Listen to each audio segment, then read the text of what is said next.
Good evening, Malaysia and followers from around the world. We are on the verge of witnessing history. By December, the number of new voters aged between 18 to 20 is set to be around 7.8 million. They'll be registered automatically. Undi 18 will become a reality finally. The total number of new voters and previously unregistered voters is expected to increase from 14.9 million in 2018 to 22.7 million by 2023. They are set to be the game changer. One MP who has pushed for Undi 18 to be a reality since 2019 is none other than Muar MP Syed Saddiq.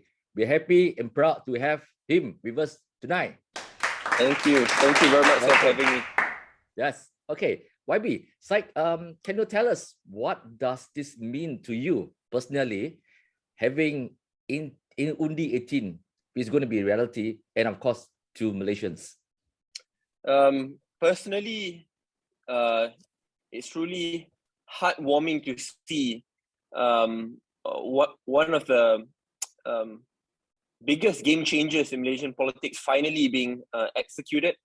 As you know, sir, we worked on this really hard since 2018. Immediately when I got into cabinet, I worked hard to ensure that this deal would go through. When cabinet agreed, I had to cross the aisle to meet up with many different political party leaders, especially those in opposition, to reach a bipartisan agreement. And in the end, it became a historic bipartisan agreement where for the very first time in Malaysia's history, constitutional amendment, and such an important constitutional amendment, was able to be passed with unanimous support, despite the fact that the government then didn't have two-thirds support.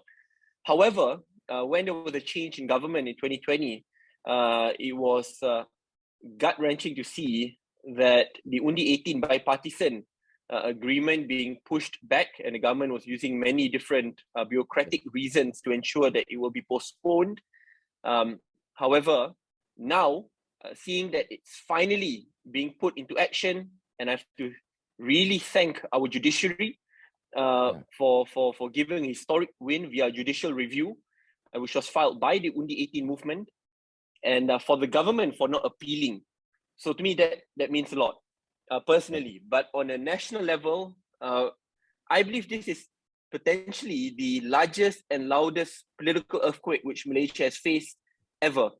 As you rightfully pointed out, sir, an increase of about 5.8 million voters, this is today, and another increase of 500,000 voters every year, so in total 7.8 million, is a historic number of voters. So on average, in every single constituency, there'll be an increase of about 30% of voters.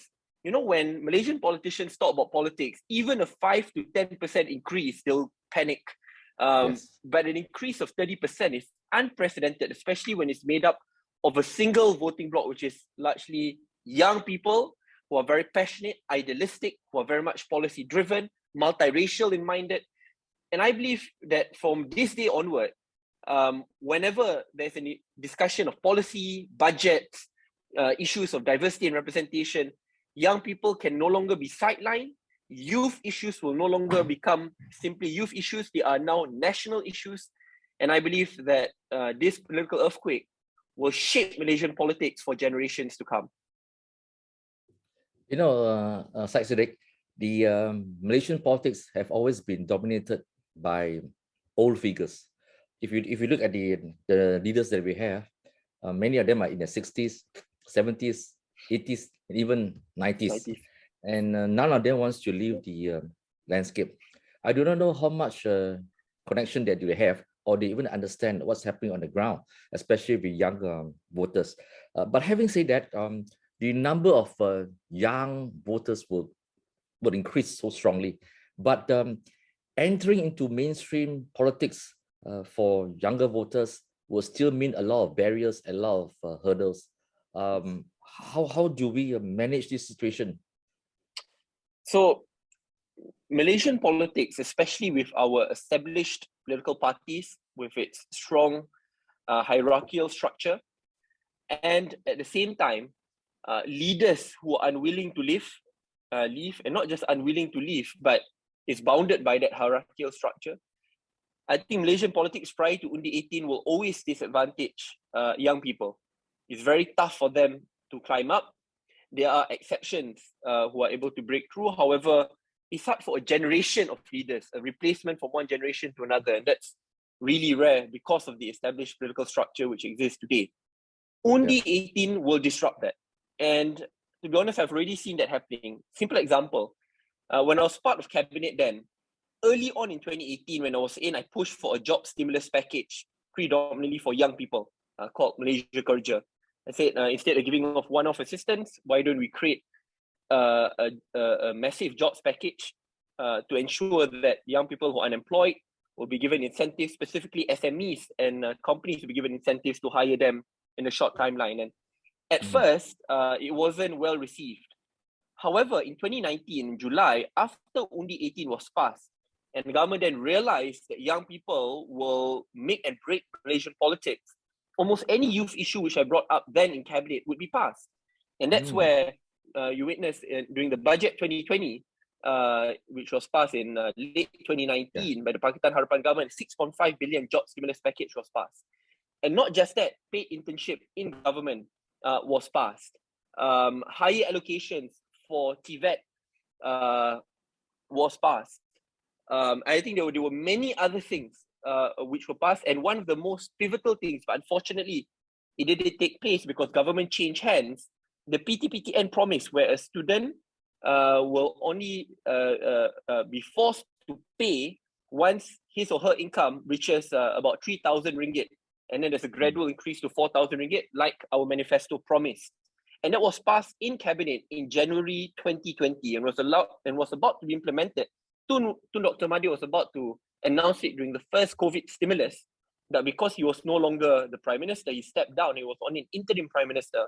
Now, he couldn't announce it because that was a major financial announcement and an interim Prime Minister would not be able to do it. But all of this came about because of Undi 18. So what's the logic behind it? It shows that now youth issues will become national issues. And when youth issues are national issues, political parties who don't change, who feel the same candidates, the warlords, those with financial wealth because they are very old with deep ties and pockets, can rule. Now those days are over. And I believe political parties know if they don't adapt, they will be disrupted. And that's where you see UMNO, Zahid Hamidi, coming out with so many statements that UMNO will start fielding a lot more young candidates. Datuk Sri Anwar are saying the same. Effectively, all parties are saying this. And that signals a shift.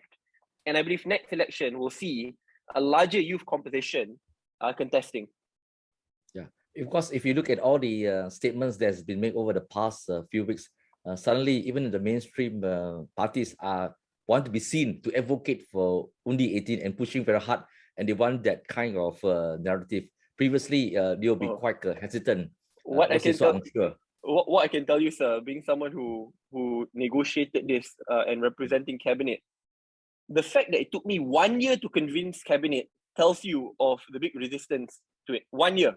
Mind you, something which is so simple, straightforward, part of our manifesto, took me 1 year. What more than bridging the lines of bipartisanship from the other side, who then demanded 2 more constitutional amendments. It took me 1 year to convince cabinet on 1 constitutional amendment on Undi 18.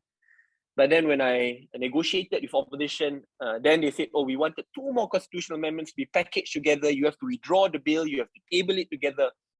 For me, I personally am fine with that. It is also in line with what I wanted, which is automatic voter registration and Chalon 18. But then to bring back to cabinet and convince cabinet in a timeline of 1 week to get 3 constitutional amendments in, then the resistance was big because people, again, it's largely uncharted territory, right? Yes. Some parties would think that, oh, young people are very anti-establishment, why do you want support? Some would say that now there will be increase in specific voter bases in specific parts of Malaysia. Some would say, oh, some parties will have great comparative advantage because they have set up their party structure from Tadika, Sekolah Kebangsaan Menengah, the PASTIs, the TASTI. But I mean, to me, do not ever undermine the wisdom and the intellect of young voters by saying that, oh, because there are some political structures set up, then they could easily be brainwashed. Young people are more educated than ever today. They are internet savvy. They follow news very well via social media and online news portals. I think they are smarter than what a lot of us give them credit for. I think it was not for the Kuching High Court decision. It may not even happen by December. You're right. They would try to push it because of this unknown factor, how young voters would vote. Would they be anti-establishment? And some would even say that, hey, it's not going to benefit any of you guys. It will only benefit the past, as you said. It's a from cradle to grave kind of situation, right? From Tadika, they're being brainwashed, and then they're going to vote. But I say that it's really the unknown and uncharted territory, but it's something that needs to be done if you really want to move forward. We want Malaysia to be a mature democracy, and I can see there are signs of it. Was it the reason when you look at all the existing parties, whether they're in government or whether they're in opposition, the shapes are? I'm very cynical. I've been in this business for 30 over years. I've known Tunku Abdul Rahman. I've spoken to him, interviewed him, and now I am in my 60. Okay, I want to share this to you. It's really, this is a fact. Okay. Now, some of these warlords of various parties and division heads, when I entered this business as a junior reporter, they were division leader. Now I'm in my 60. They are still division leader. So I mean, it's like, it is unbelievable. They just can't let go. And if they can't let go, then moves have to be made to let them go and disappear. That is a need for this shift. Was it a reason why you decided to set up Parti Muda? Of course. To me, Malaysian politics need to be disrupted a lot more.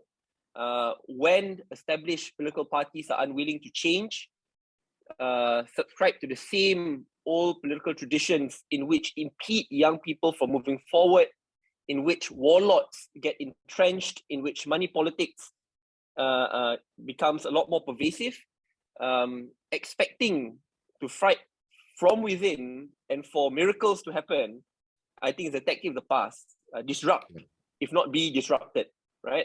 Obviously, it will be a very tough path forward, but it's worth it. I mean, and for someone like myself, what do I have to lose, right? I mean, even if I lose my seat, at least I've tried to do something which I believe in. Like Undi 18, when I tabled it in cabinet, and when a lot of my colleagues then did not agree, especially when opposition put on more preconditions, I had to pledge my own. I mean, there are some more secret things which I made an agreement with the Prime Minister then. If it were to be rejected, I'll take full 100% accountability and responsibility.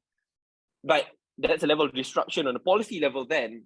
Today, in politics, Muda is meant to be a disruptive party, and if we're not disruptive, we will be the party of the past, and we will never be able to galvanize people's support. But to be honest, sir, I'm slightly more optimistic after Undi 18, because of this political earthquake which has taken place. Party leaders, I believe, now a lot more aware of what's going on.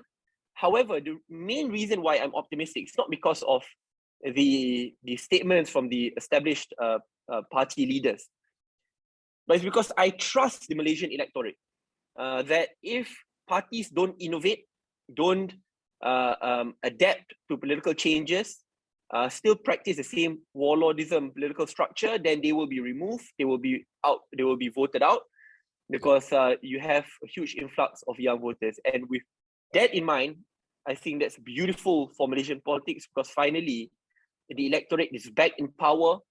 Partisan politics will be weakened, and I fear I'm more optimistic of Malaysia's future now. Syed Saddiq, you actually running out of time because that your party has not yet been registered.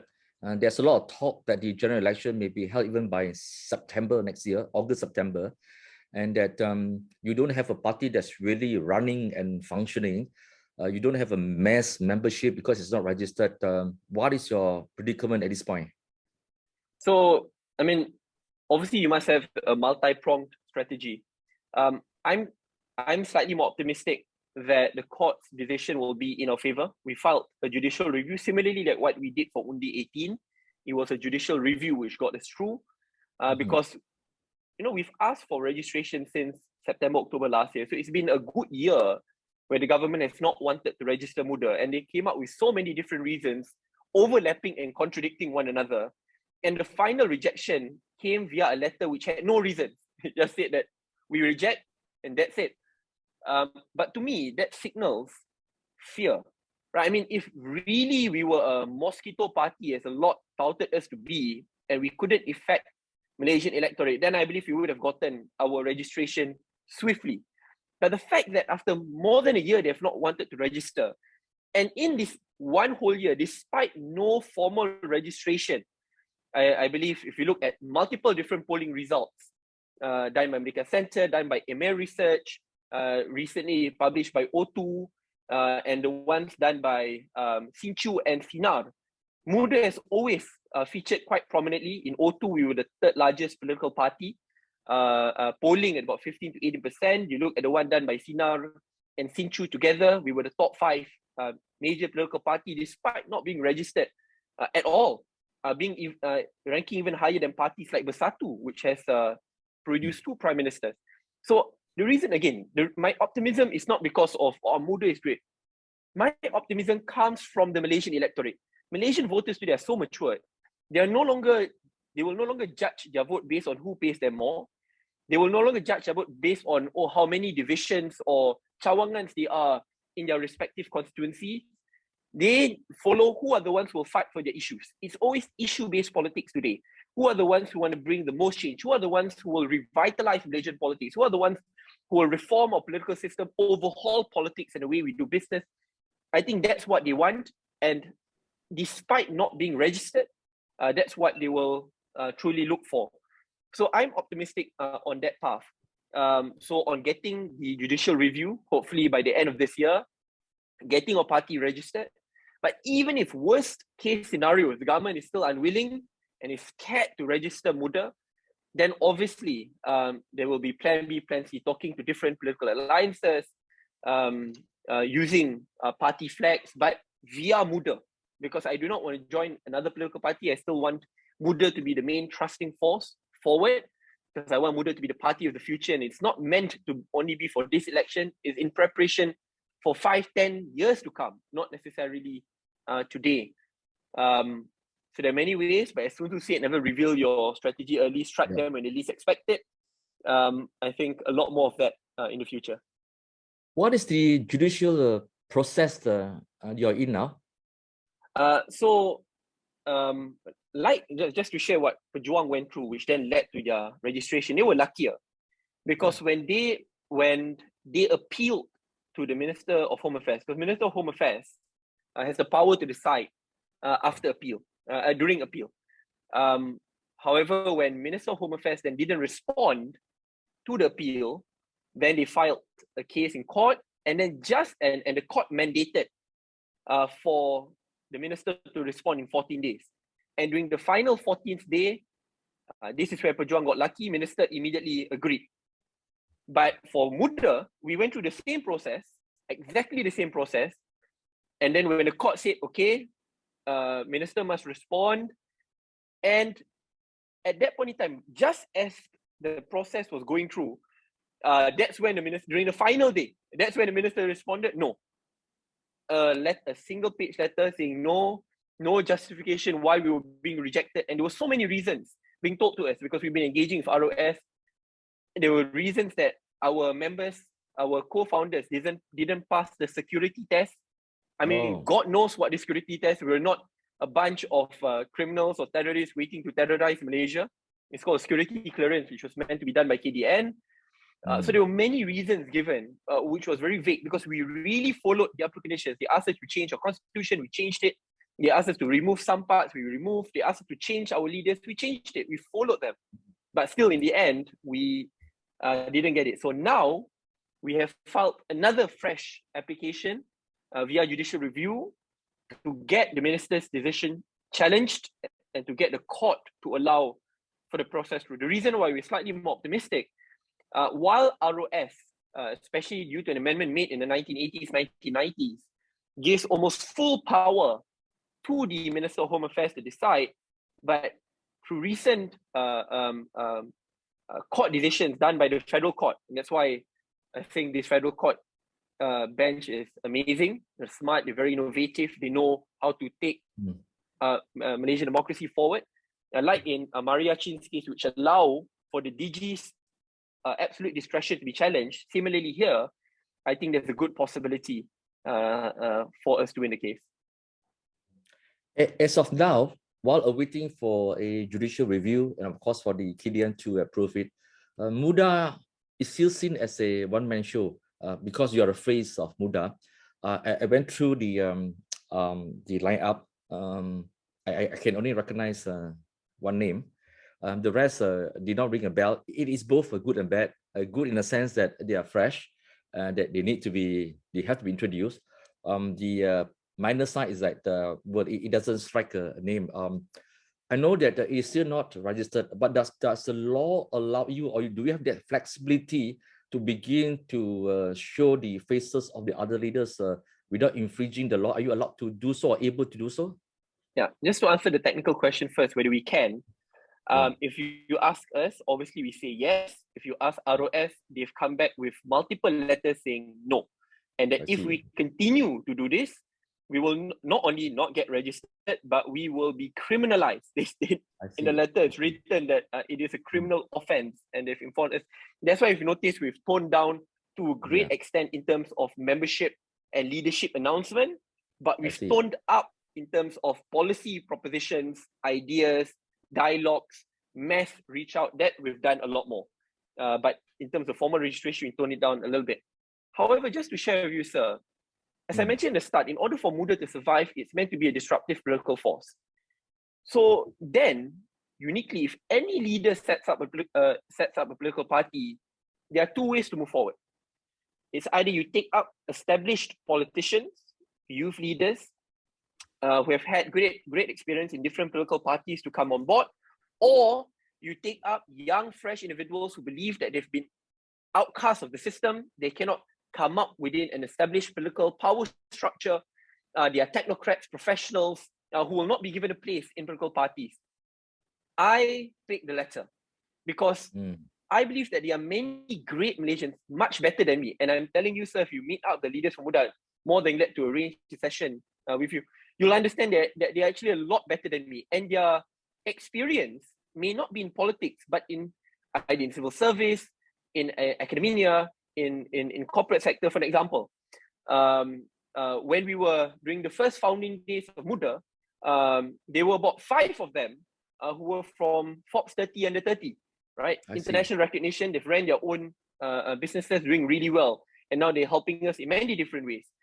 In terms of civil society, there are people like Cikgu Ayu, right, who have set up schools for stateless children, who run Sekolah Chowkit. If anything, I think her work is much better than me. We have the CEO of Kota Perbadanan Buku, right? One of the youngest CEOs of a Malaysian agency with us as well. And I mean, the number of people, I mean, just recently, and it's not just on a federal level. Just about last week, I had a dialogue with Muda Titiwang Sir, which is a specific parliament seat. And they're already well organized from top to bottom, leadership structure they've done. But don't just look at numbers, right? Yeah. But when I looked at who these people were, I mean, these are people who ran the e-commerce sector of Lazada. These are graduates of Oxford and Cambridge, and who are now running different corporate sectors. These are, I mean, when I was looking at them, man, even I was never as good as them when I joined politics, and they're so in tune, and the work which they're doing now. That's why you notice Muda, despite not being, I'm telling you, people think we are being funded by, we don't have money, really, we really don't have money. We crowdfund, but most importantly, we really delegate, like these respective divisions are the one running it on their own, decentralized structure, like what the Democratic Party does in the US. They're running so many activities on their own, collaboration, so many NGOs without me asking them to do so, coming out so many policy recommendations for me to bring up in Parliament. And I'm so impressed. So what we lacked in political experience, you know, having these heavyweights, we make up with genuinely disruptive, innovative leaders who may not come from the political background, but who have rich experience in the different fields which they are in. And to be honest, that's exactly why I feel so happy being part of Muda, that I'm willing to put my political so-called life at risk.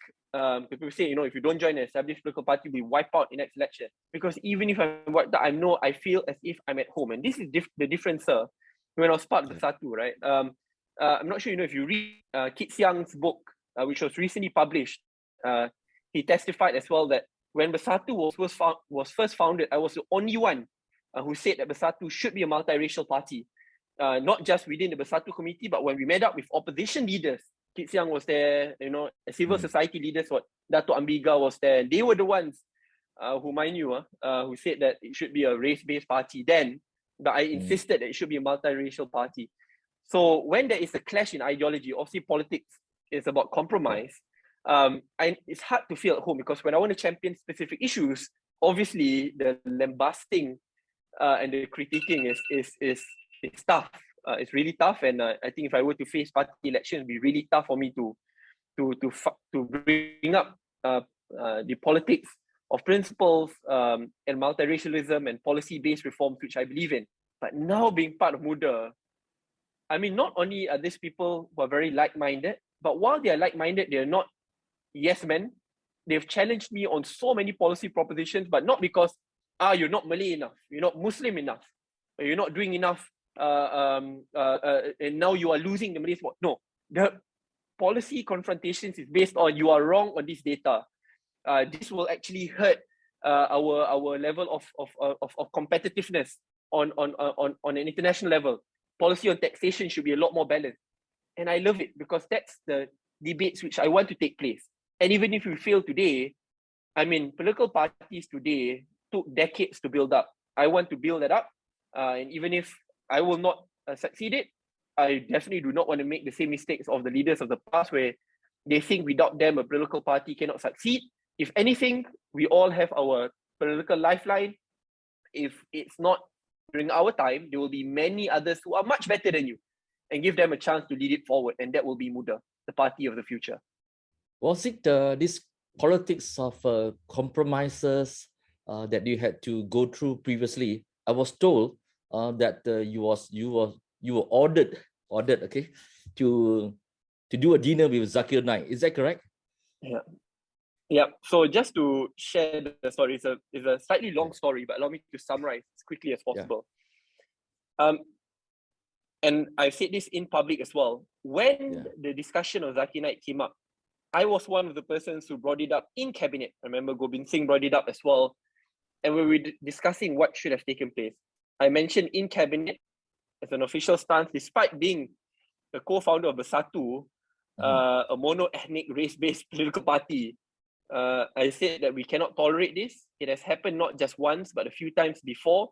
If it was a mistake, he should have immediately apologized and not double down on it by calling some Malaysians as foreigners and a particular racial group as less Malaysian than others.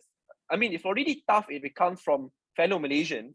What more if it came from a foreigner? That made it even worse. And I agreed that action should be taken. But obviously, I was a Minister of Youth and Sports. It's not within my ambit. But as a cabinet minister, I had a voice. I said action should immediately be taken. And that's when we were informed that he will not be kept in Malaysia. He will be moved out. But then it was up to a few ministries to identify which country he would go to. So then, after that, I remember I made a statement that he should be punished, and immediately, and this is the part where there's a moral contradiction. Right? I'm part of a race-based party. I have to acknowledge that. Yeah. I think 95% of my leadership said that I will be the cause of Bersatu to lose the Malay votes, Islamic votes, and that I must immediately withdraw my statement.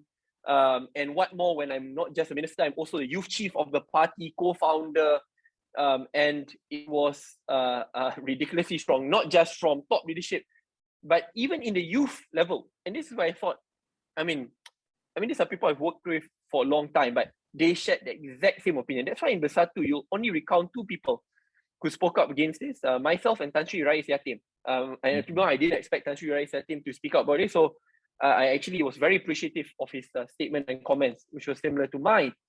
Okay, this is where the things get complicated. It's not just about politics, this is where it involves slightly more governance as well, and how to move forward and to evade flashpoints in Malaysia. Then during the following week, we were informed, and I think if you follow the news, there was supposed to be a protest done by Zakir Naik's group, and there was a protest done by the Indian group, and both were an Indian street, right, KL? And I think you could already foresee, Malaysians could have foreseen what would happen if two highly charged emotional groups who call each others as traitors, less Malaysians, came together in physical proximity, despite the fact they say, no, we're just going to chant. That's a recipe for disaster. So I remember the night before, I saw Zakir Naik had a discussion with Gobin, and was it Gobin or Chintong, where they were tasked to talk to the protest organizers from the other side, and that we had to organize to talk to Zakir Naik's group. And that's where I got a colleague to reach out and say, let me meet up, let me try to reach this middle ground. And when I met up with him, I said, firstly, what you did is clearly wrong.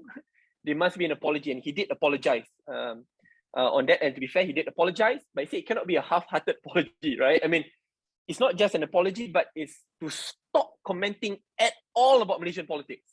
I remember I was pushing that. I remember he told me, if it's just from me, it's not easy, but if it came from the Prime Minister, if Tun said, because if you remember before, he didn't make political comments, but he used to make speeches comparing religions prior to 2018.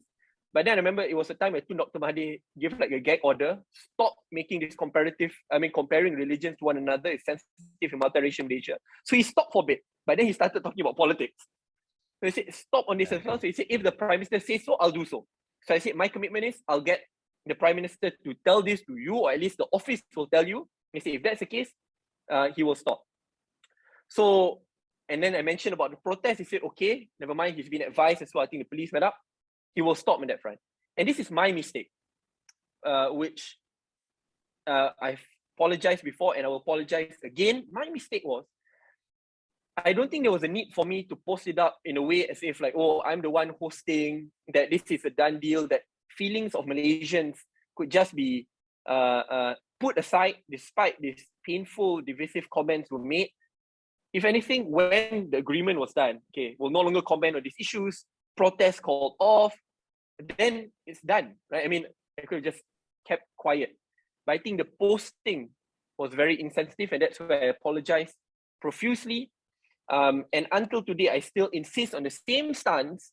If any actions and statements like that are made, immediate action should be taken, because the commitment has been made, right? No more comparing religion, saying that my religion is superior to yours.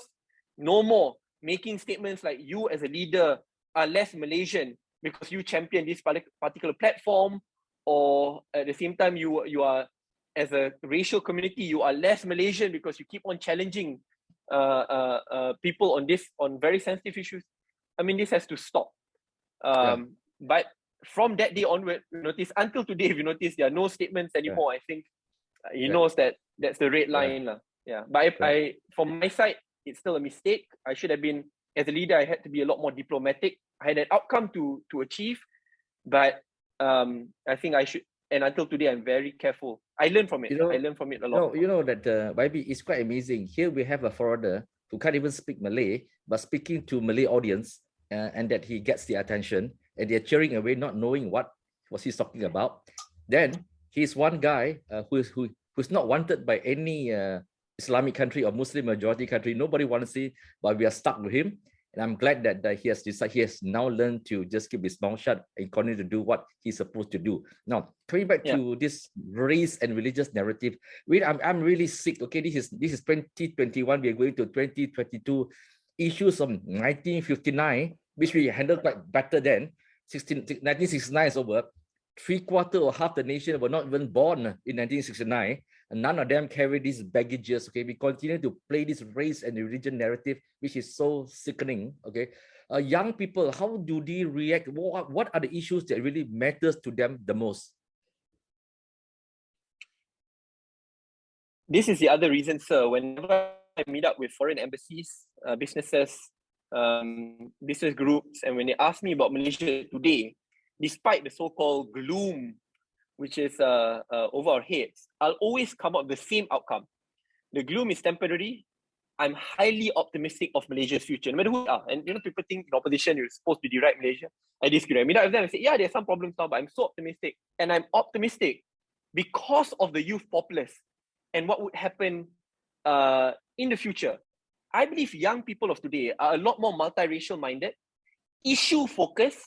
They're not loyal to any political party. They don't subscribe to identity-based politics as strong as those who are much older than them. So not to say that they don't, but it's relative. It's a comparison to those who have been here indoctrinated for the past, 50, 60 years with very strong hardened belief. It's very hard to change their train of thought. But for young people, I think that they are a lot more focused. That's why you notice prior to last election, a lot of the major polls said that young people are apathetic. They don't care about politics. They will not turn up to vote. But when election came, they did. They turned up in troves, and they were the ones who caused the historic change. But I think some Pakatan Harapan leaders took them very lightly, thinking that they are like our other loyal supporters. They won't shift support. Immediately, in about a year and a half, they shifted, and they shifted in masses. Those who voted for Pakatan Harapan could vote for BN as well, because they wanted to teach us a lesson. And I believe we deserve that lesson. We have a lot to learn as well. So they shifted. That shows how dynamic young voters were. They shifted not because suddenly we were less Malay, we were less Islam, but because on issues which were close to their hearts, education reforms, we were not quick enough. Issues of education subsidies for the poor, which we committed, we were not fast enough. In terms of bantuan buku, bantuan bujang, bantuan, these are financial aid for those who genuinely need it. We took it back. So on this matter, it shows that young people are very dynamic. The dynamism is unbelievable. They're not loyal to political parties. They don't just blindly follow political personalities. They don't just subscribe to a mono-ethnic political platform and don't change their views. They do change. And I'm optimistic about Malaysia's future because of them, because now all of us, young and old, established and non-established political parties, are always on our feet and on our toes. That we must be very sensitive of what they want and how they want to take Malaysia forward. And based on my reading, they are multiracial, despite them still believing in their identity, that they will proudly say, I'm a Muslim, I'm a Malay. However, I am a Malaysian, and that Malaysian identity ties us all together. And I'm optimistic of that. I'm optimistic that they care a lot more about policy-based politics than race-based politics. So even when you talk about sensitive issues like race and religious reforms, don't get us wrong. Don't get them wrong. I think they don't want to talk about race and religion at all. They don't fall into that mistake. They do. But what kind of narrative do they want? They want a policy-based reform, not the supremacist kind of notion. That there's never the end to the kind of help which is given to you. But what they want is, for example, the best equalizer for a particular race is education. So help the poor, increase allocations for Mara, right? Help the poor who generally need it, but stop the handouts and the contracts dishing for the elites, Malay elites, who already have gotten it for the past, God knows, decades, right? So if you ask, when I speak to my to my non-Malay friends, hey, are you okay with Mara, Felda, Felkra, MRS? Say, we have no problem. They've never once, you cannot recall, an established political party saying, oh, we're going to abolish Mara, Felda, Felkra. No, because they know the purpose of the institution is to create an equal playing field to help the poor. Similarly, I will always advocate for, when you look at this policy, look at policy reforms. For example, when I want to talk about reforms to assist the underprivileged communities, regardless of race and religion, which largely are Malays, in terms of numbers, you won't see suddenly Chinese Indians coming out, that's racist. Similarly, if you ask a Malay middle-class family, a working family, hey, should we provide scholarship to this Chinese family in Muar who comes from a single, now it's like single parent, the mom is really working day in and day out, cannot subsidize education, tertiary education? I'm going to say, of course we should, right? Yeah. Problem comes when you start looking at those who are already well off, right? Not just the T20, but even upper group of M40, who are getting everything, but then those who are proper Chinese Indians in B40, Malays in B40, not getting enough assistance. And that's where you look at numbers, and I'm looking at concrete numbers. where a quarter of Bumiputra Sabahans are still living below poverty line. Yes. I mean, Yeah. how is that a signal of success? And that's where I object and I'm disgusted when some in government say, oh, okay, let's run the same old mindset, 1980s mindset of helping Malays. Okay, equity swap must only be Malays among Malays. GLC swap must be Malays among Malays. You don't want to fall into that trap because really that's just helping the elites. And the ones who will decide who will get it are the elites. How will that help the poor? Malay, Chinese, and Indians.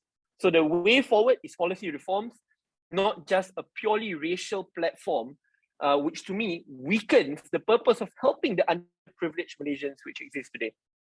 I agree with you, because at the end of the day, it's about needs approach. The needs. It doesn't matter what race you are Malaysians. I've traveled around the country in many places which my fellow Malaysians, if they are urban based, they have not gone to some of these Malay campos. I've seen them. They really need help because look at it.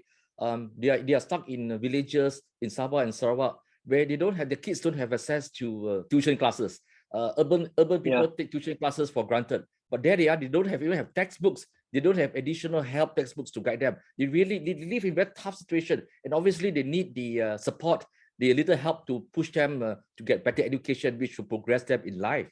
So they need help. At the same time, when you go and visit the urban non-Malays in the flats in Chowkit and in Jalan Kiaping, they live in very bad situation. They're not rich. So it doesn't matter. These people need the extra push. As you said that, look, I mean, if these people, if look, your father is a Tan Sri, I mean, it's quite ridiculous to end up having to give them another scholarship, which they don't really need, and they can afford it, but they still get it. So this is where that disparity happens. So we need to move on to that.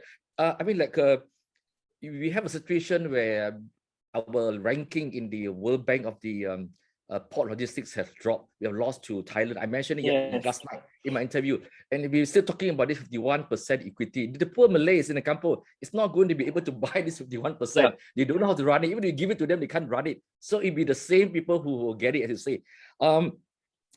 One issue I want to mention, which cuts across all races for young people, is actually jobs and the economy.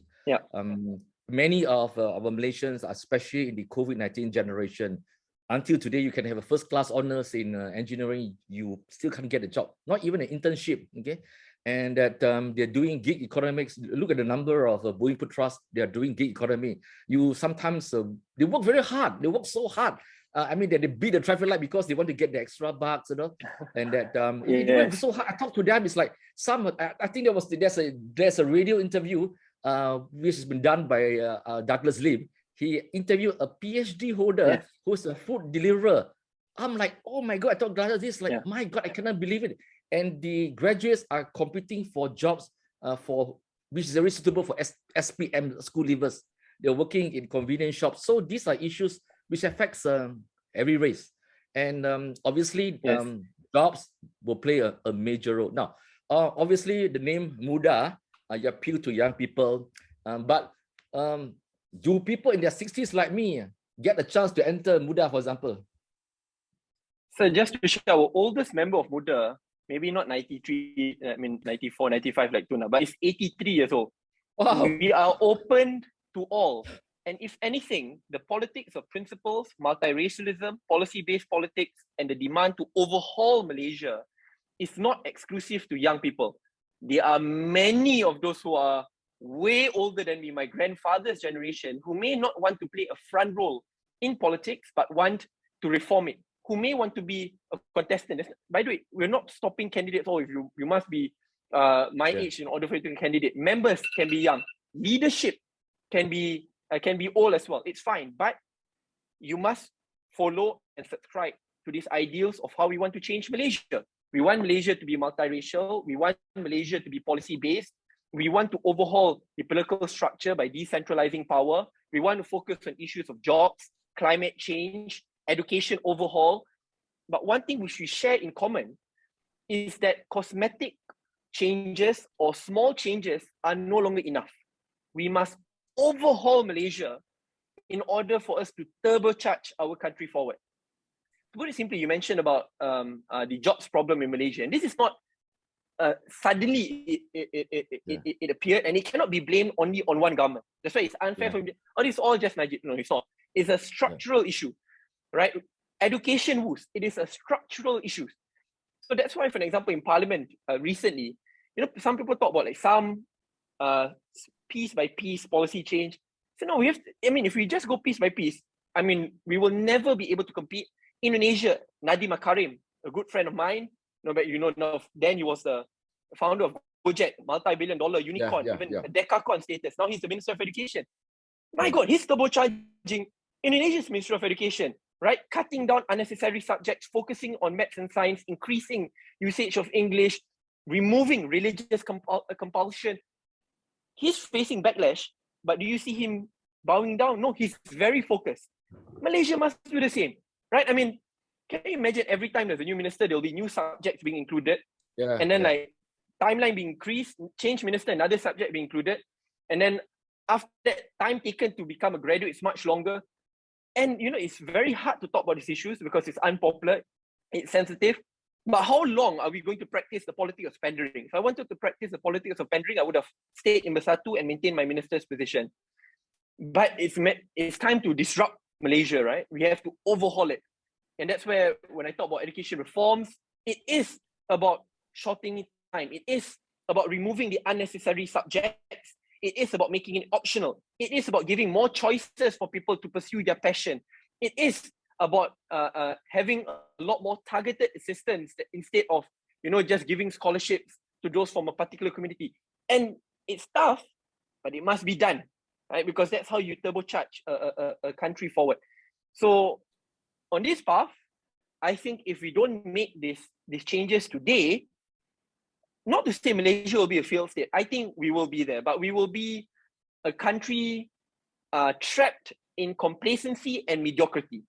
And I believe that my fellow Malaysians don't want Malaysia to be a country of mediocrity and complacency. We want our country to be a country of excellence, a country which would stand tall as our regional peers, and we want Malaysia to be known as a developed country, a prosperous country, a multiracial bastion, which should be used as an example to other multiracial countries across the world. But to reach that goal, we need to disrupt Malaysian politics. We need to put behind all these inconsequential and unproductive issues which tear the nation. And while others have moved on, Vietnam has moved on so well, and even Indonesia has got the act together. If you look at the lineup, they're impressive guys who are really top notch, and they're putting things together. They don't care. The fear of having to succumb to politics or economic or religious factor. They just move on because they know that's the correct thing to do. And on this note, I'm actually quite glad that you brought this up. Because most people, when they hear the word hash, they get very frightened. Okay, they have this old notion, cannabis means ganja, marijuana. Okay, they got this old fear. But because we're in a situation where we need to catch up economically, we need to put our economy on track. So we need to move on very fast. There's all this low-hanging fruits, which sometimes people do not see it. Just to go through it, look at the medical marijuana industry. It currently grosses out and 60 billion annually, and expected to reach over 400 billion in the next 4 years. And it's not just medicine. I did my research, cosmetics, bath salt, tampons, even tampons, and tea. And even I've been quite surprised that actually some of the ingredients from this marijuana leaf could actually even produce bulletproof vests. Correct. So, look at it. In China, these guys are amazing. China, of course, bans cannabis like most countries, but they are the world's largest producer of products or accessories because there's no law to that. And I'm quite glad that the Home Minister has said that, look, be prepared to go through it because these are low-hanging fruits, and it's not that anybody can just plant marijuana. These are capital-intensive and security-intensive business. It's not that you can plant in your backyard. Can you share with us on this before we end this program? Because I think it's a great idea. Yeah. Just to share about this in brief, what many people did not know, Pakatan Harapan government then, the cabinet already agreed in principle, discussed in multiple cabinet meetings to allow for industrial hemp and medical cannabis. We have already decided for that. To share the timeline, it's a long story, I'll try my best to summarize. December 2018, I was with the Prime Minister in Phuket. And at that point in time, I remember the Prime Minister asked me, why are all the young people coming to Phuket but not to Langkawi? And these are people from Europe, etc., all coming to Phuket. So I told the Prime Minister, sir, if you think a lot of things can be done in Langkawi, I beg to disagree. In Phuket, if you go to Bangla Road, then you'll witness yourself. To my surprise, he said, okay, take me to Bangla Road. I'm like, if you know Bangla Road and how packed, and to Malaysia version is very obscene, but Prime Minister is very intuitive. So then I told him, sir, it's shoulder to shoulder. You will not like be able to bring your security detail. He said, no, I want to go. So I remember Special Branch then faced a horror. Thai police faced a horror of their life. How are they going to bring Malaysia's Prime Minister? He didn't say much. He just took out his small notebook and started writing things down. It's funny because then you see Malaysians who were there seeing Prime Minister. Some were like panicking, ran away. Some, I think, was already in a particular state of mind, hugged him. It was very interesting. But he was very quiet. He didn't judge. Next morning, he just said, Saddiq, see me in the morning, which I did. And then after that, we shared notes, right? And he said, oh, but Langkawi can already do this. But Langkawi is a very family-oriented destination, so it's a balance. But the beauty of Malaysia, this I think, so I say Malaysia is a blessed land, right? Our strength is our diversity. What you cannot do in Kelantan, Terengganu, maybe Langkawi, you can do in other parts of Malaysia. Borneo should be the economic engines of Malaysia. You have change in government 10 times 10, they will still maintain their same principle, multiracial, more open-minded kind of ways of doing business. Right? So, I mean, where we can, we use. Where we cannot, we move to a different place. But Malaysia has all of that. So that's where I remember then, I said, he was still not confident that cabinet would agree, but he gave me leeway to talk to cabinet ministers to bring this up. To his surprise, when it was brought up, no objection. Everyone agreed. And then after that, we don't want to just follow our sentiment. We wanted to follow data and science. It's most important. Though it's all about data and science, then it becomes dollars and cents. It becomes data and science first. So then I believe this group of professors from USM who specializes, I think Prof. Aisha is the name, who specializes in medical cannabis, went to Qatar, spoke about it. Brilliant lady, did the report on that. And at the same time, during one random day, without the Prime Minister telling all of us, from being a skeptic, suddenly he came into cabinet one day. He brought in all the products you were talking about, sir.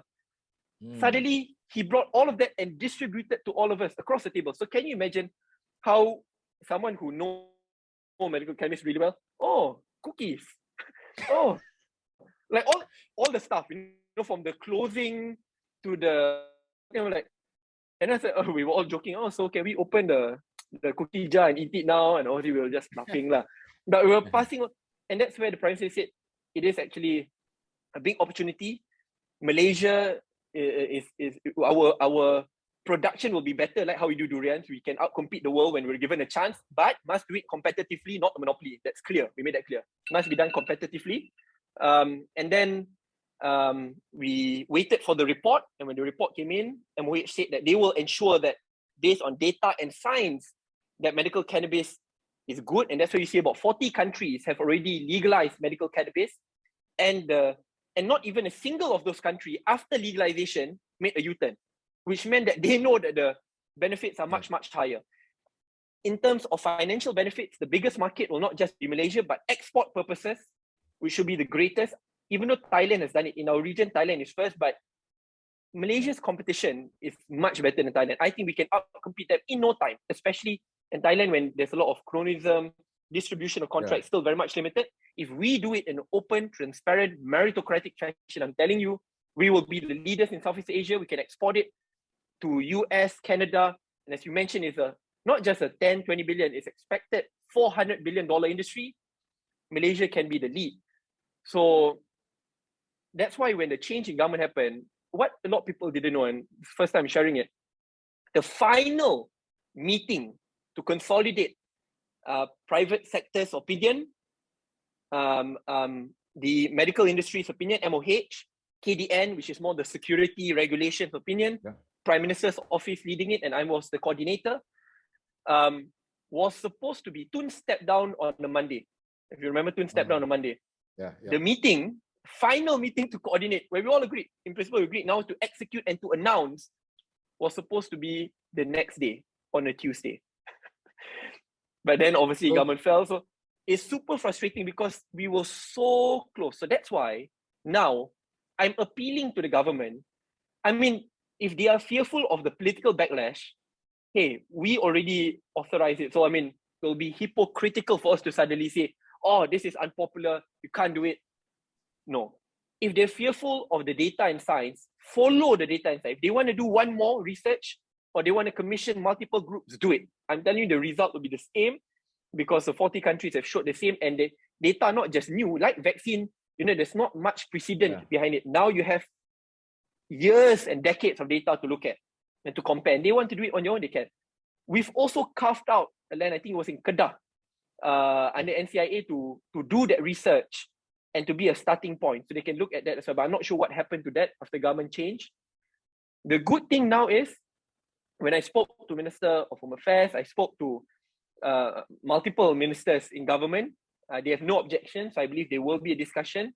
But my only appeal to them is, because I don't think there'll be strong resistance to this, but make sure that it's done transparently. Correct.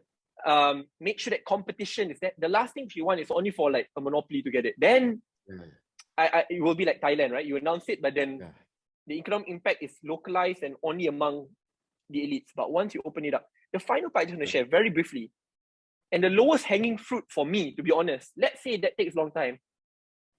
Please think, and I've met out many of these parents. Just 2 days ago, I had another engagement with a group of parents. I can't disclose the identity because technically, they are seen as criminals. They have been advised by their doctors, medical practitioners, to diagnose your children with CBD oil. CBD oil is not even THC, where you go, where it's like you drink alcohol and you get slightly more intoxicated. CBD oil across the world, clearly for some form of mental health issues, like reprisal epilepsies, etc. Like it's clearly proven to work, right? But they can't access it. So locally, because people mix up with synthetic drugs, becomes a problem. So they have to export from abroad. But technically, it's illegal. But they are confronted with allow my child to continuously suffer despite multiple doctors saying, we've tried everything else. This can try this, and when they tried it worked. But them being a criminal, or do they allow their son and daughter to suffer? Right? So to me, the least that we can do, and I believe I have great optimism and faith in this Minister of Health, that at least an exemption could be given to this group of people, right? Industrial purposes, fine. We'll take maybe a little bit more time to come with regulations. But to this group of people who are now taking for clearly medical reasons, then them importing from abroad $400 a month. I mean, not all Malaysians can afford that. But when we localize it in Malaysia, it's said that out of $400, we can reduce the price to about $30. And that's the beauty of Malaysian capitalism, right? We know how to compete to be the best. At least help them. I mean, that's the least that we can do. And that's why recently I felt so passionate to push it through, because when these stories come up again, and they are forced to pick between becoming a criminal or being an irresponsible father to their own land, an irresponsible father. Obviously, they decide to pick the tougher part, right? Yeah, it will be risky of my life and my family's life, but it's worth it. So don't forget them. They are the faces of Malaysia. Like everything else, Syed Saddiq, that politics always come into place, race come into place, religion come into place for no real good reason. That we do not see things logically, do not see things economically. So these are things that we really have to remove. If it takes time, it doesn't matter, but the little steps have been taken as we move towards a better direction. At least it provides hopes to all Malaysians. And we all know that there's this famous saying, we all come from in different ships, but we're all in the same boat together as Malaysians. On this note, Syed Saddiq, thank you for joining in this conversation. We have to hold you back to us again to open the minds of Malaysians and to take part in the clever and the civil discourse in interest of a mature democracy. Thank you very much and good night. Bye-bye. Thank you. Thank you very much, sir. Appreciate it. Take care. Take care.